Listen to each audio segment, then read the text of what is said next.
तो कोई बबुआन पे गा रहा है तो कोई ईरान के लकीर गा रहा है। फिल्म एंटरटेनमेंट पे गाना रिलीज हुआ है प्रमोद भैया के, अंजू राज के। जी नमस्ते, प्रणाम दोस्तों, कैसे हैं आप सब? उम्मीद करता हूँ आप सब अच्छे होंगे, स्वस्थ होंगे, मस्त होंगे। तो प्रमोद प्रेमी के गाना आया ईरान के लकीर। क्या बताएं भाई लोग, ये लोग बड़े बड़े स्टार भी अब अपने नाम पे, अपने जाति पे गाना बना रहे हैं। भोजपुरी में भाई यही सब हो रहा है। कोई लड़कियां के शोषण कर रहा है, कोई जातीय पे गा रहा है। टुनटुन भैया भी खाली जातिवाद करते हैं नहीं, तो अब बड़े बड़े सिंगर भी अब जातिवाद करते हैं भाई लोग। कोई बबुआन पे गा रहा है तो कोई ईरान के लकीर गा रहा है।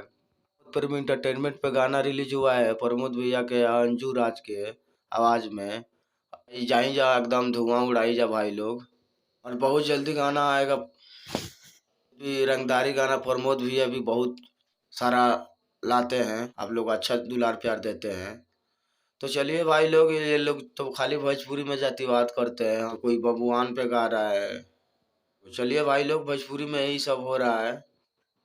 कोई आके लड़की इल्जाम लगा रही है कि शोषण। प्रियंका राय के साथ इतना विवाद होने के बाद भी अभी अभी मामला कोर्ट में चल ही रहा है। तब तक हम अपने ईरान के नाम पे एकदम प्रमोद भैया धांसू गाना लेके आए हैं भाई लोग, ईरान के लकीर।